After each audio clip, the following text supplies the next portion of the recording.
جیسی راتیں اس سے پہلے کسی امت کو نہیں دی۔ یہ جو شب برات ہمیں دی گئی ہے، اس سے اس جیسی رات اور اس جیسی برکتیں اور کسی امت کے حصے میں نہ آئی۔ اور اسی کے ماتحت حضرت ابو ہریرہ رضی اللہ تعالیٰ عنہ سے ایک روایت انہوں نے نقل کی ہے، جس میں بہت لمبی حدیث حضرت موسیٰ علیہ السلام کے تعلق سے ہے۔ جب حضرت موسیٰ علیہ السلام نے پڑھا تورات کے اندر ایک امت ایسی آئے گی کہ ابھی وہ کسی عمل کے بارے میں، کسی نیکی کو کرنے کے بارے میں سوچے گی تو اللہ رب العزت اس کے نامہ عمل میں 10 نیکیاں لکھ دے گا۔ صرف سوچے گی تبھی جو ہے وہ 10 نیکیاں اللہ رب العزت لکھ دے گا، اور اگر وہ کر لے گی تو 10 سے لے کر 700 گنا ثواب اس کو عطا فرمائے گا۔ اور اگر کسی گناہ کا ارادہ کیا تو اللہ اس کو پکڑ نہیں فرمائے گا، اور اگر وہ گناہ کر لیا تو ایک ہی گناہ لکھا جائے گا، زیادہ گناہ کا جو ہے وہ وہاں پر عذاب نہ لکھا جائے گا۔ جب حضرت موسیٰ علیہ السلام نے یہ بات پڑھی تو اللہ رب العزت سے یہ دعا کی، اللہم اجعلها امتی، کہ اللہ ایسی امت تو میری امت کو بنا دے۔ تو وہاں پر اللہ رب العزت کی طرف سے جواب ملا، تلک امت احمد، وہ میرے احمد کی امت ہے، وہ میرے احمد کی امت ہے۔ پھر حضرت موسیٰ علیہ السلام نے کئی سوال کیے، پھر آخر میں حضرت موسیٰ علیہ السلام نے کہا کہ اللہ اگر جو ہے وہ میری امت ایسی امت تو نہیں ہو سکتی، کم سے کم فَجْعَلْنِي مِنْهَا، مجھے اس امت میں بنا دے۔ یعنی تو جس نبی کو کی امت کو اتنی برکتیں دینے والا ہے تو اے اللہ تو مجھے ان میں سے کر دے۔ میری امت تو ویسی نہیں ہوتی، کم سے کم مجھے جو ہے وہ تو ان کی طرح کر دے۔ تو اللہ رب العزت نے پھر جواب عنایت فرمایا کہ ہر ایک کو اس کی ذمہ داری سونپ دی گئی ہے۔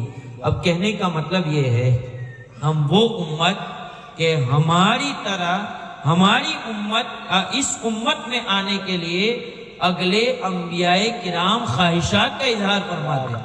ہم اتنے عظیم ہیں، بلکہ فرمایا گیا کہ اللہ رب العزت نے اس امت کے اندر اتنی برکتیں رکھی ہیں، اتنی برکتیں رکھی ہیں کہ کل یہ امت اگلے انبیاء کرام کی تصدیق کرے گی۔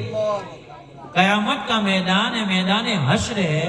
میدان حشر میں حضرت آدم سے لے کر قیامت تک جتنے بھی ہوئے سب جمع ہوں گے، اور ان کے اندر نبی کریم علیہ السلام نے فرمایا پہلے کل ٹوٹل جو صفحے بنیں گی وہ 120 صفحے بنیں گی، اور 120 میں سے 80 صفحے میری امت کی بنیں گی۔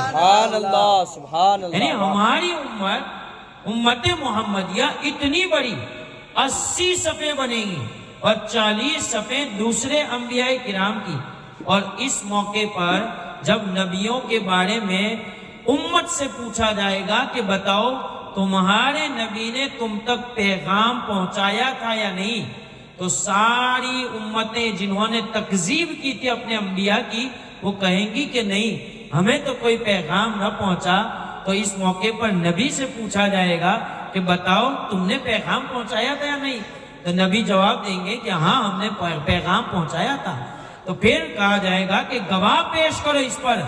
تو روایت میں آتا ہے کہ اس موقع پر انبیاء کرام اس امت کو گواہ کے طور پر پیش کریں گے، اس امت کو گواہ کے طور پر پیش کریں گے۔ تو اس موقع پر اللہ رب العزت اس امت سے کہے گا کہ تم کیسے اتنے کانفیڈنٹ کے ساتھ کہتے ہو کہ ان نبیوں نے، حالانکہ تم نے تو ان کا زمانہ پایا بھی نہیں، ان نبیوں نے ان کی قوم تک پیغام پہنچایا، تم اس طریقے سے کیسے گواہی دے سکتے ہو؟ یہ امت کہے گی کہ تو نے ہمیں ایک ایسا بھیجا تھا جس نے کبھی جھوٹ بولا ہی نہیں، اس نے ہمیں بتایا کہ نبیوں نے پیغام پہنچایا تھا تو پیغام پہنچایا۔ اب یہاں پر سوچیں، ہم وہ کہ جو اگلے نبیوں کے بارے میں گواہی دیں، اللہ نے یہ ہمیں موقع عطا فرمایا۔ اور اللہ نے ہمیں یہ منصب عطا فرمایا. اب سوال ہمیں اپنے دل سے کرنا ہے, کیا ہم اس لائق ہیں یا نہیں؟ کیا ہم نے اس امت میں ہونے کا جو حق ہے وہ ادا کیا یا نہیں؟ روایت میں ملتا ہے کہ یہ شب برات کی رات جو آ رہی ہے, اللہ رب العزت بنو کلب کی بکریوں کے بالوں کے برابر بندوں کو جہنم سے آزاد فرما دیتا. ان راتوں کو دیکھ کر کے اگلے انبیاء کرام نے اس امت میں آنے کی جو ہے وہ خواہش کا اظہار کیا کہ کتنی برکتیں, کتنی رحمتیں, عمل تھوڑا سا کر لینا ہے, رب کو راضی کر لینا ہے اور جنت کما لینا ہے. اور کریم رب کہ پہاڑ کے برابر گناہ ہو وہ پل بھر میں معاف کرنے کے لیے ایسی راتوں کا اہتمام فرماتا ہے. اس کے باوجود بھی اگر ہماری یہ راتیں جو ہے وہ گناہوں میں گزرے یا پھر غفلت کے اندر گزرے تو ہم سے زیادہ بد نصیب جو ہے وہ کوئی اور نہیں ہو سکتا ہے. رب قدیر کی بارگاہ میں دعا, اللہ رب العزت اس رات کو آباد کرنے کی توفیق عطا فرمائے. کہنے سننے میں کوئی لغزش ہو گئی تو معاف فرمائے. ہم علینا البلاغ. السلام علیکم.